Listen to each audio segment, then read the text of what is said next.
Guess what I had to do at age 25 in order to change my own future? I had to change my mind. I had to change my thinking. I had to change my philosophy. I was messed up on what was causing my problem. Once I got that straightened out, and all the stuff I blamed, government, taxes, marketplace, economy, and things cost too much, negative relatives, cynical neighbors, once I got rid of that and started going for where the real problem was, which was me, I'm telling you, my life exploded into change. My bank account changed immediately.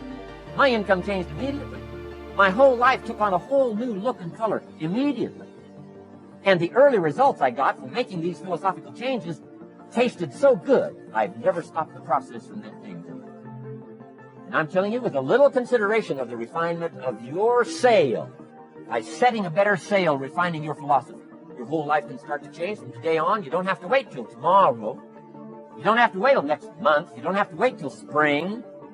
You don't have to wait till 93 and start this whole process immediately. I recommend it. Now, some people do so little thinking, they don't even have their sail up. I mean, you can imagine where they're going to wind up at the end of this week, at the end of this month, at the end of this year. Now's the chance to change, process all this information. So number one is philosophy. And we dealt with all that. Where we get ideas, from personal experience, from other people's experiences. Philosophy, that's number one, my personal opinion. Each person's personal philosophy. Here's the definition of success and failure. Just make this note. Here's failure.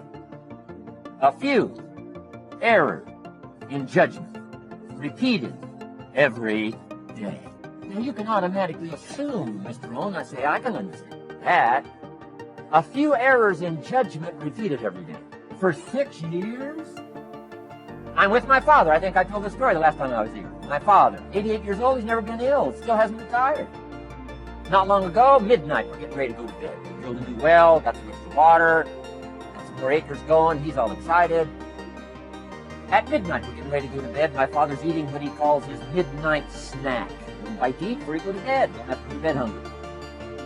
And I'm watching him eat this midnight snack. Guess what he had? An apple, a few graham crackers, and a glass of grapefruit juice.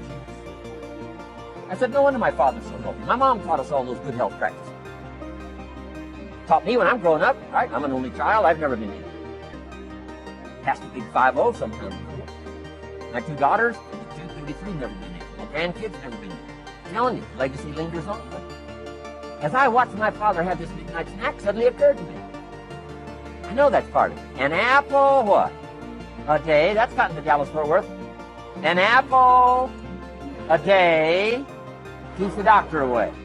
Good question for this intelligent audience. What if that's true? You say, well, Mr. Rohn, if that's true, that would be easy to do. Then what's the problem? It's easy not to do. It's easy not to adopt it as your own personal philosophy. Or the guy messed up to say. The guy says a Hershey bar a day. No, it is not Hershey bar. You've got to be smarter in philosophy than to fall for the Hershey bar a day when it's an apple a day. You've got to be smarter than that. And if you make that kind of an error in judgment every day for 6 years, I'm telling you, it'll accumulate into disaster.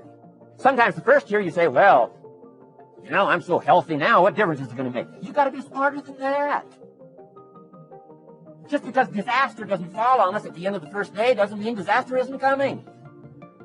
You've got to be so smart that you look down the road and say, will the errors in my present judgment of philosophy, what's that going to cost me in 1 year, 6 years, 1 month, 6 months? I'm telling you, the money cost and the health cost and the success cost is too gigantic if you'll look down the road a little ways and say, are there errors in my current judgment like an apple versus a Hershey bar? Is that just a good illustration of some of the rest of my errors in judgment? If it is, that's where I found myself at age 25. I started working when I was 19. I met my teacher who helped turn my life around when I was 25. That's 6 years.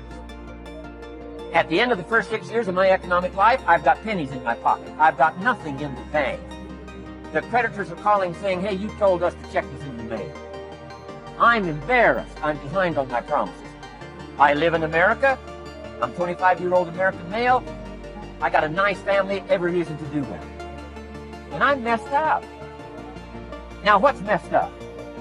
I used to think it was the community that was messed up. The country was messed up. The government was messed up. If those Democrats ever get to the White House, that'll really mess things up. If the Republicans stay in power, that'll really mess things up.